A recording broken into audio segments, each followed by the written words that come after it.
You've got your first day today, Senator, as Chair of the Parliamentary Joint Committee on Intelligence and Security. It's a bit of a tongue twister, that one, but you've got your hearings that begin on right-wing extremism today.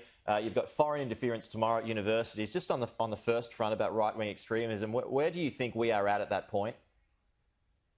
Actually, Peter, the inquiry today is into some new powers for the AFP, seeking 3 new types of warrant to effectively disrupt online criminal activity and criminal network activity, from everything from child sex offenders to terrorism.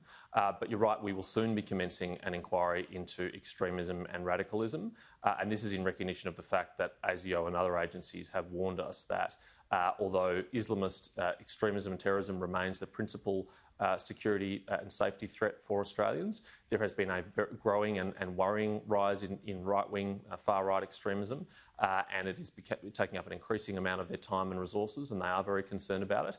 And so it is timely that the Principal Security Committee of the Parliament reviews whether our laws and policies are sufficient to combat that threat. So today's committee hearing is then, like you said there, about more powers, or giving police and our security agencies more powers.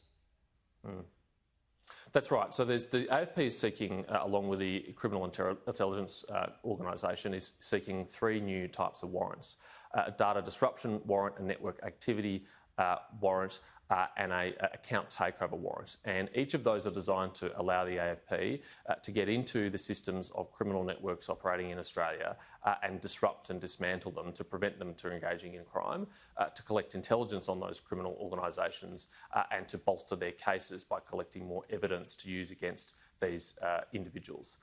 Now, we'll be hearing today from agencies about the necessity of these new powers, and from some civil society groups like the Carly Ryan Foundation and the Uniting Church, who strongly support the powers. We'll also be hearing from groups like the Law Council of Australia and the Human Rights Law Centre, who have some concerns about the civil liberties implications of these new powers. And it's up to the committee to weigh that up and make recommendations for the Parliament to consider. And just tomorrow, and just finally, Senator, foreign interference tomorrow, and that's about universities, and that's all about China too, right?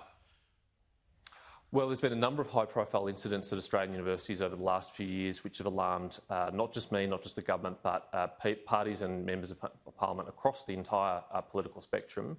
When you have issues like Drew Pavlou's victimisation as a student at the University of Queensland for his activism on Chinese human rights, or Elaine Pearson, an academic at the University of New South Wales, who had her work censored criticising China on human rights, it is clear that some universities are not managing these risks appropriately and sufficiently. And this inquiry will be looking for both good practice from universities that we can celebrate and encourage the rest of the sector to follow, but also examples of poor and inadequate practices that really need a light shone upon them so they can be addressed. OK, Senator, good luck with that. We'll talk to you soon.